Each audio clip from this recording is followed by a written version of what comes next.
Aqui é o Oswaldo Simonelli e você está ouvindo Direito Médico Raiz, o principal podcast de direito médico do Brasil. Muito conteúdo, muita informação, sem frescura, sem mimimi. Seja muito bem-vindo.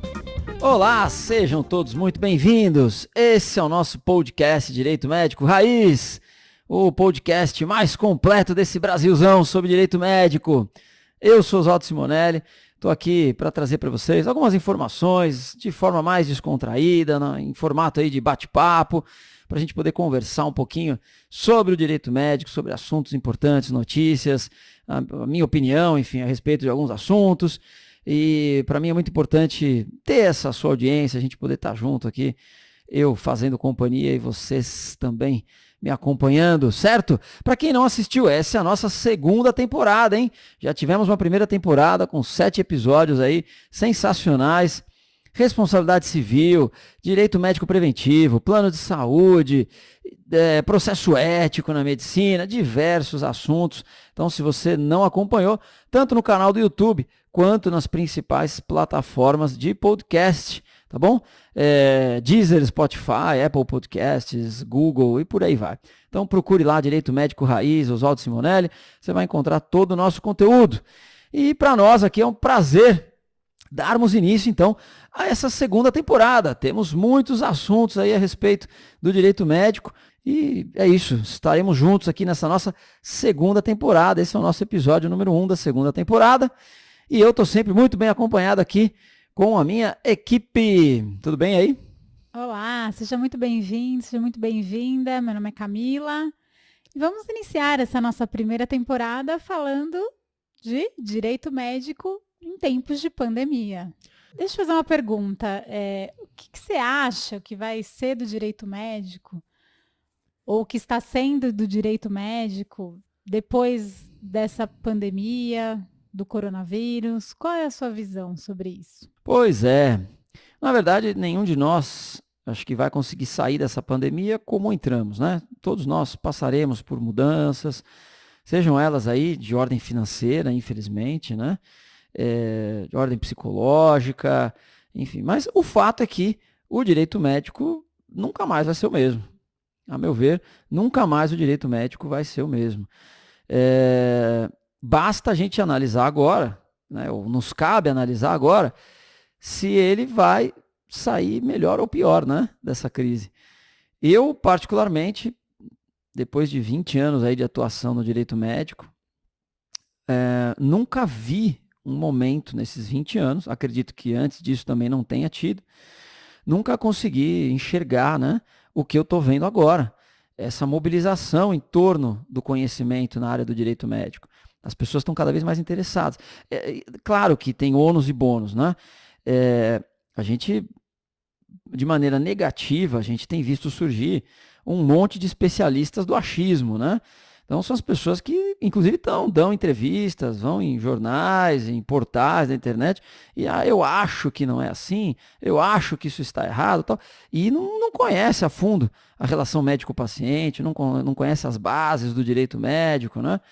Sem qualquer demérito, mas eu estava lendo uma entrevista outro dia aí, num desses grandes portais, um profissional do direito opinando sobre uma questão, o advogado especialista em processo civil, né? O especialista em processo civil não vai opinar sobre direito médico. Eu sou formado, eu fiz pós-graduação em processo civil, mas não é isso que me habilita a falar sobre direito médico. O que me habilita a falar sobre direito médico é 20 anos trabalhando e conhecendo a fundo a área, e ainda assim conheço pouco. Acho que ainda vou demorar mais 20 anos para conseguir, de fato, aprofundar bastante no direito médico. Então não é uma área simples, não. E esse é um pequeno risco. Mas eu tenho a impressão que os especialistas do achismo não sobrevivem no pós-pandemia. Sim. Né? A gente não pode misturar, no momento de pandemia, oportunidade com oportunismo. Né? O achismo, ele é um oportunismo. Então é o sujeito que abre qualquer possibilidade dele falar alguma coisa, ele fala, não é nem da área dele, mas ele vai lá e fala, porque ele acha que aquilo é a oportunidade dele aparecer. Isso é oportunismo, não é oportunidade. Oportunidade é você aproveitar agora esse momento para entender o que está acontecendo, pegar o direito médico e estudar a fundo. Essa é um dos pontos fortes. Porque não adianta nada você querer produzir muito na pandemia. Pandemia não há espaço para esse tipo de produção tão aprofundada. Justamente porque o nome é pandemia. Está uma loucura, está uma confusão. Então, eu acho que o direito médico, ele está, eu não vou dizer se reestruturando, mas ele está mostrando a que veio, ele está mostrando a sua importância, né? É uma área do direito que muita gente nem conhecia, nem imaginava que existia, apesar de já ter aí, desde os anos 70, a gente já ter livro de direito médico, né? O professor Genival Veloso França, depois Miguel Kfouri. Então, a gente já tem o estudo do direito médico há bastante tempo, mas as pessoas não conheciam. A coisa mais comum é achar que eu entendo um pouco de direito civil, eu faço direito médico, eu entendo um pouco de direito administrativo, eu faço direito médico. E não é assim, não. O advogado do direito médico tem características muito próprias. Aliás, na primeira temporada, o primeiro episódio, quando a gente trata eu acho que o episódio chama alguma coisa, eu sei que você também pode, alguma coisa assim, em que eu falo, né, do advogado no direito médico, das características e tal. Tem características muito próprias. E de maneira, a gente está vendo isso, né? Tem que conhecer a área da saúde. Tem que conhecer. Não é que precisa ser profissional da saúde e advogado para atuar nessa área. A gente tem bastante. E isso, claro, agrega, né? Tem enfermeiros que foram fazer direito, tem médicos que foram fazer direito e tal. Mas não há essa necessidade. Isso é importante destacar. O advogado bem formado e que se aprofunda no direito médico, ele tem total condição, não precisa ser da área da saúde, mas ele precisa entender a área da saúde. Acho que essa é a grande diferença, né? Que a gente pode o direito médico tem várias áreas dentro do direito médico, né? Sim. E qual área que você poderia estar indicando para aquele que quer começar agora, se aprofundar? Por conta da pandemia, é uma área específica ou não? Ou tem que entender de toda a parte do direito médico? Interessante. A gente está vendo que a pandemia está fazendo com que surjam discussões em todas as sub-áreas, digamos assim, do direito médico. Eu sempre trabalhei com 3 eixos principais, né? É até isso que a gente sempre trabalhou no programa de formação, direito médico e tal. Esse método de estudo, digamos assim, que eu desenvolvi no direito médico, que foi o que me ajudou ao longo desses anos, quando a gente não tinha, né, acesso a grandes estudos, grandes livros, cursos, doutrina, enfim. Então eu acabei desenvolvendo essa visão tripartida, digamos assim. Eu acho que a responsabilidade profissional é uma, a bioética é outra e a saúde brasileira é outra. Né? A saúde, quando eu digo saúde brasileira, é o sistema de saúde no Brasil. E a gente está vendo que nessa pandemia estão surgindo questões nesses 3 grandes eixos. Né? Na responsabilidade profissional. Primeira coisa que a gente começou a discutir na pandemia, por incrível que pareça, era a questão do crime de omissão de socorro. Porque os médicos passaram a linha de frente, né? Sem qualquer preparo até técnico mesmo, em termos de protocolos de manejo clínico, né, da Covid, sem EPI. Sim. Né? E aí a dúvida que surge é, mas eu sou obrigado a atender? Eu sou obrigado a ir para essa linha de frente sem ter EPI? Isso não é crime de omissão de socorro? Então, essa foi uma primeira discussão. Depois, claro, vão surgindo as discussões éticas, quando o Ministério da Saúde abriu, por exemplo, aquele cadastro obrigatório, que os conselhos de fiscalização, o conselho de medicina, de enfermagem, de todas as áreas da saúde, que são 14 áreas da saúde, se eu não me engano, todos eles foram obrigados a encaminhar para o Ministério da Saúde o seu cadastro de profissionais. Então, houve ali já uma vinculação direta entre a atuação profissional, o Ministério da Saúde e a ética. E, claro, a responsabilidade civil, que hoje a gente está discutindo se o médico prescreve a cloroquina, não prescreve, e o paciente morre da Covid ou morre por efeito colateral da cloroquina. Como é que fica o médico nessa situação em termos de responsabilidade civil? Se ele vai ter que indenizar, não vai ter que indenizar, vai ser processado e tal. Então, responsabilidade profissional, aqui eu citei 3 exemplos, tem muito mais do que isso. Bioética, nós estamos discutindo a questão da aceitação da morte. Nós estamos passando por um processo de luto completamente diferente. Não tem mais velório. Olha que mudança, né, de paradigma. Não tem mais, acabaram os velórios.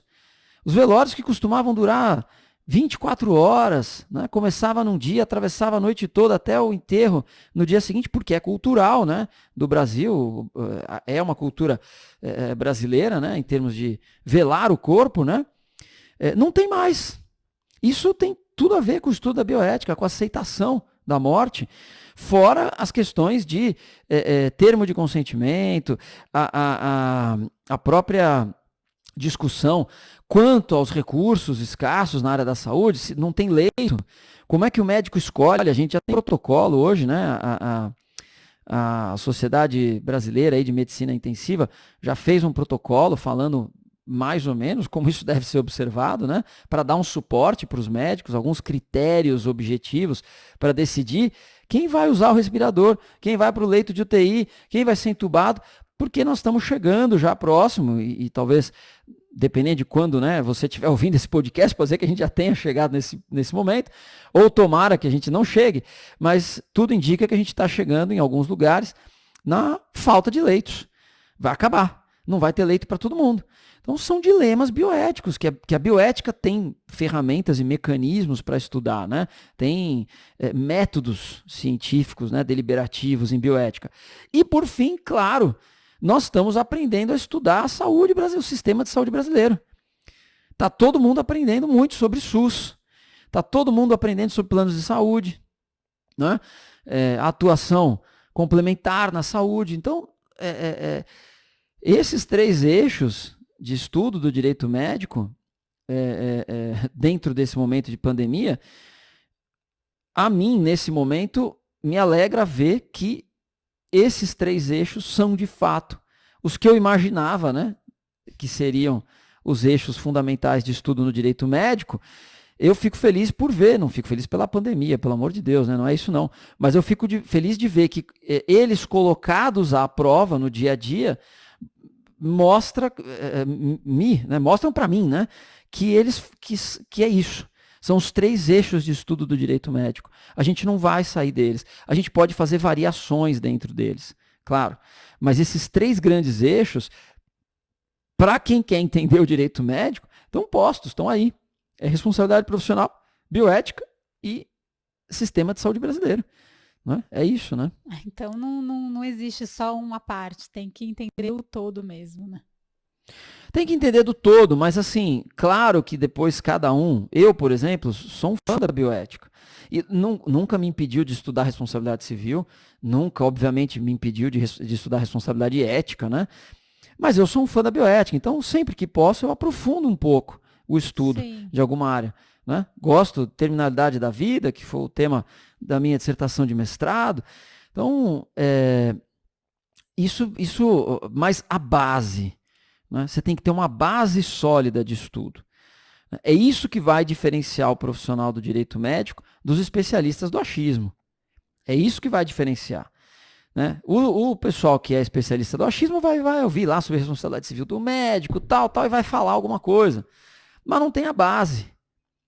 Não entende quais são as premissas da relação médico-paciente, a importância da relação médico-paciente para tudo isso que a gente vai estudar no direito médico. A base do direito médico é a relação médico-paciente. Por mais que a gente viva momentos de pandemia, eu enxergo que algo que pode sair fortalecido disso, e quando eu digo pode sair fortalecido, é porque não depende da pandemia agora, depende de quem está envolvido no processo, né? Médicos, profissionais da saúde, né? Enfermeiros principalmente, que estão junto com os médicos ali na linha de frente, e o paciente. E o paciente, na verdade, quando eu falo paciente, é uma representação da sociedade como um todo. É o momento da gente tentar resgatar essa relação médico-paciente que foi tão prejudicada, tão deteriorada aí ao longo desses anos, né? Pois é, e por falar em relação médico-paciente, vamos pensar, não sei, né, ou pelo menos aqui em São Paulo, a gente está chegando perto dos 90%, né, de leitos de ocupação, né? E o que será, na sua opinião, o que será do paciente, o que será do Estado e o que será do profissional da saúde quando realmente, espero que isso não chegue, mas se chegar ao 100%, ou não só em São Paulo, ou em outras regiões do nosso país. Qual a sua opinião, doutor? Então, esse doutor foi ótimo, né? Outro dia um aluno me chamou de sensei, né? Adoro. Sensei eu nunca tinha sido chamado, né? Mas vamos lá.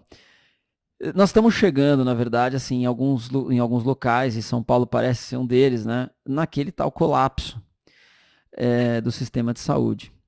Isso é desastroso, porque uma das coisas que eu tenho defendido desde o início, né? E aí, obviamente, convido a todos os nossos ouvintes aqui, quem está no podcast ou quem está nos assistindo no YouTube, fiz uma sequência de vídeos. Tem lá uma playlist no YouTube, né, que é o Plantão Covid-19 e tal. Uma série, uma sequência, fiz muitos vídeos sobre no início da pandemia, né? Até porque a gente tinha normas todos os dias, né? Todo dia saía uma portaria, uma lei, uma medida provisória, aquela coisa. E eu tentando, né, interpretar e levar algumas informações tal para a nossa audiência qualificada, em que uma das coisas que eu sempre ponderei é que essa pandemia não poderia negligenciar outras doenças, né? Então, quando a gente fala em colapso do sistema de saúde, significa que não é só coronavírus que não vai ter leito. Ninguém vai ter leito.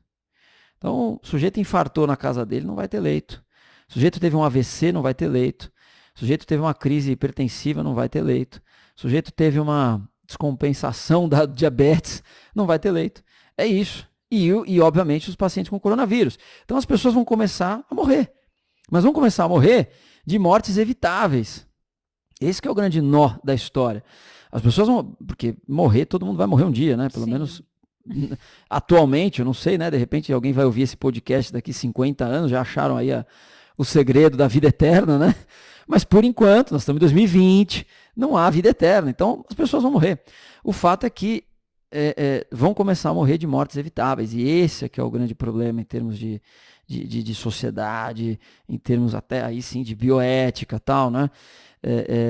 Que a bioética trata isso como mistanásia e tal. Então, assim, a gente tem que acompanhar atentamente porque, como eu comentei, é tudo muito novo. O Estado está tentando se adaptar, as pessoas estão tentando se adaptar. A gente está exatamente numa fase que a gente não sabe se a gente pode já começar a reabertura, ou agora é hora de fazer um lockdown e fechar tudo, porque está chegando perto da ocupação máxima.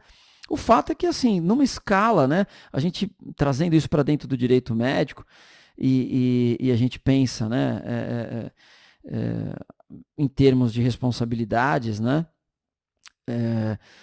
teve até no começo dessa pandemia, a gente fez um post, né, no Instagram de uma dúvida de uma seguidora tal, sobre responsabilidade civil, né? E deu até briga, porque as pessoas, isso não é hora de falar disso, isso não é hora de falar disso, o pessoal está na linha de frente, não sei o que. Gente, é sempre hora de falar disso. Claro. Porque isso vai surgir no pós-pandemia. Isso é como ficar, isso é a negação da morte, né?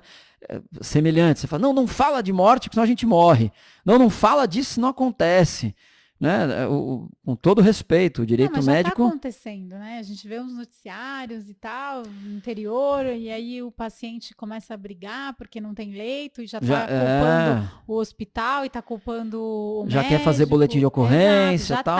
Já está acontecendo. Então, assim, aqui não há espaço para a gente ficar com superstição, né? Não fala de responsabilidade civil, porque que absurdo falar que as pessoas vão querer processar. Vão querer processar. É da nossa cultura, né? É só ver o número de ações voltadas à área da saúde nos últimos anos. O crescimento foi absurdo. Então, a gente tem que falar sobre isso, mas não é falar incentivando a judicialização dessas situações. É falar no sentido de prevenir para que não aconteça, tanto pelo lado do paciente quanto pelo lado do profissional. A gente não quer que isso aconteça. Como eu acabei de mencionar, a ideia é que a gente consiga fazer desse momento um resgate da relação médico-paciente, uma retomada da relação médico-paciente. Acho que isso é o que mais vale nesse momento, né? Agora, chega uma hora que o Estado também não vai ter mais o que fazer. Então, aqui, eu não sou especialista em estrutura de Estado e de atendimento, eu não sei se o melhor é fazer lockdown, eu não sei se o melhor é fazer quarentena. Aqui a gente analisa sob a ótica do direito. E sob a ótica do direito, atualmente, depois da lei 13.979, que foi a lei que criou, né, esse estado de calamidade, enfim, que decretou esse estado, a lei autorizou a restrição de liberdades individuais. Então a gente vai ficar à mercê do Estado, não tem jeito. Tem um gestor lá, que tem uma equipe técnica capacitada. Se ele falar que a gente tem que ficar em casa, nós temos que ficar em casa. Vamos fazer o quê? É a nossa estrutura que a gente criou de Estado para viver. Né? Vivemos num Estado democrático, mas é um Estado democrático de direito. Ou seja, não é um Estado só democrático. Ele é regido por regras de direito. E as regras de direito, em geral, elas vêm da lei. Então, tem a Constituição e as leis ordinárias que vêm abaixo dela, que são as leis comuns, digamos assim, né? Então, é isso. Chega um momento, eu não consigo, nesse estágio que a gente está chegando, não há como dizer que o médico é responsável se não tiver leito. Não há como dizer que o Estado seria responsável por faltar leito, porque é realmente um momento diferente. Né? É um momento diferente. O Estado está tentando fazer de tudo, pelo que a gente percebe. Claro que erros e acertos, eles vão acontecer. Né? A gente viu em São Paulo, o prefeito fez lá o rodízio de assim, de não. Eu, particularmente, no primeiro momento, assim, a minha posição foi, não vou jogar pedra no prefeito. Vamos aguardar. Ele teve humildade suficiente e isso é sensacional, porque ele falou, olha, não deu certo. Uma semana, acabou. Volta atrás. Eu acho que essa postura do gestor sábio, hoje em dia, e aqui não é questão partidária, política, nada disso. Eu gosto de analisar os atos e os erros e os acertos, tal. Não tenho nenhuma paixão por político, não.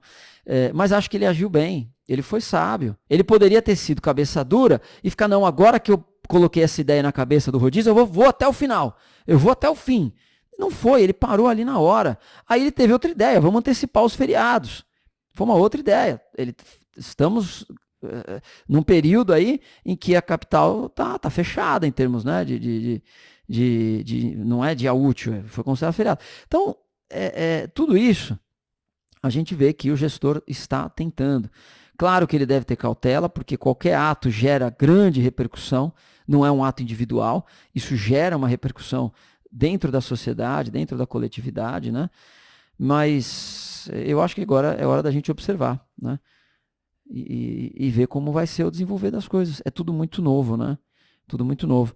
Mas acho que, em termos de direito médico, as coisas estão caminhando, assim. A gente consegue achar no direito médico algumas ferramentas. As pessoas falaram muito sobre a tal da requisição administrativa, que veio logo no início, né? Porque a lei a 13.979, eu estou falando esse número de lei, eu acho que é esse número, estou tentando lembrar de cabeça aqui, mas eu acho que é. Ela trouxe lá a requisição administrativa, tal. No SUS, a lei 8080, que é de 1990, que veio 2 anos após a Constituição, regulamentando o Sistema Único de Saúde, tá lá, eu acho que é artigo 15, não vou lembrar qual é a linha, mas já tá lá. O SUS já pode fazer isso desde 1990. Ele já pode requisitar profissionais em momentos de epidemia, de pandemia, tal. Ele já pode. O SUS já pode se valer desde 1990. É que nós nunca passamos por um momento que essa lei pudesse ser invocada, mas ela já estava lá. O SUS, num momento de uma doença com esse grau de propagação, se ele não tiver recursos humanos suficientes, ele pode ir no particular e requisitar a mão de obra do particular. Então já tem. Já existe, por isso que eu falo, o direito médico já tem ferramenta para muita coisa do que está acontecendo agora, é que as pessoas efetivamente não conhecem a relação do direito médico. Então, é isso que acaba trazendo a ideia de que, nossa, agora veio a requisição administrativa, não, mas eu sou obrigado se eu for convocado, mas eu sou obrigado. Gente, isso já é alvo de estudo do direito médico desde 1990, porque já está na lei 8080. Né? Falei pra caramba, né? Tá, e agora... Agora a gente precisa chegando a uma conclusão, porque o pessoal já deve estar cansado de ouvir esse podcast. Não, mas antes... Já precisa encerrar o episódio 1. Pra gente fechar o nosso bate-papo de hoje, eu queria que você comentasse um pouquinho sobre a cloroquina. A cloroquina, famosa cloroquina. De novo, é importante a gente contextualizar, porque nós estamos falando da cloroquina hoje, né? E a gente não sabe quando as pessoas vão estar ouvindo esse podcast. Sim. Então, nesse momento, maio, né? 2020, o que tem é uma grande discussão sobre o efeito da cloroquina no combate ao coronavírus, tá? Então, assim, ele não mata o vírus, a cloroquina não mata o vírus, não tem, porque a gente não tem. Se fosse assim, nós estamos em 2020 e até hoje não há uma cura para a AIDS, por exemplo. A AIDS é um vírus. O que se descobriu foram esquemas de medicação que fazem com que o vírus da AIDS fique inativo, fique quietinho, mas ele não impede. Então, o que se tem observado, eu estou falando até como, eu não sou médico, né? A gente observa os estudos, o que a gente lê em termos de estudos científicos e tal, é que assim, a cloroquina tem de fato alguns efeitos colaterais. Não é só ela, né? Ela por si só não representa nada. A gente vê que há um esquema de medicação que entra um antibiótico, que é a azitromicina, entra um corticoide, né? O prednicin, né? Prednisolona e tal. Acho que é isso o nome técnico. Então, assim, nesse esquema de medicação, parece que tem funcionado para alguns casos. Só que é um momento complicado, porque a gente fala de utilização. A cloroquina é uma medicação que já existe há muitos anos. Ela é usada no combate da malária, ela é usada para lúpus, artrite reumatoide, são algumas indicações. Só que ela deve ser usada com controle médico, né?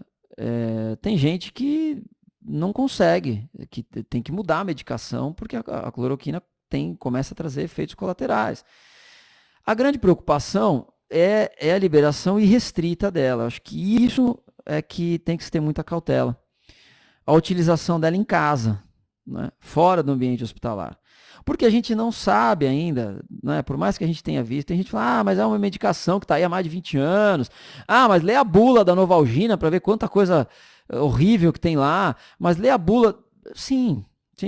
Mas vamos entender o seguinte, o que a gente não sabe exatamente é o efeito da cloroquina com o vírus.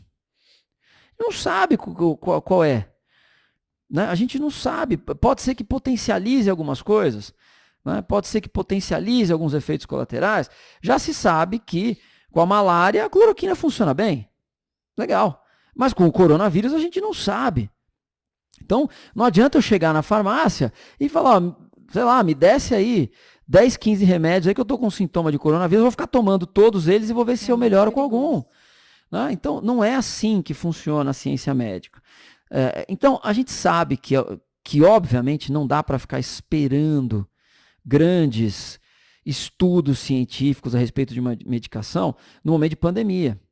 Mas não dá para a gente também ignorar completamente a ciência e partir para a utilização de seres humanos como cobaias. Porque no fundo é isso, todos nós viramos cobaias nesse momento. E aí você fala, mas tem o termo de consentimento, que a pessoa assina, tal. Esse termo de consentimento, se eu estiver morrendo, eu aceito até veneno de rato.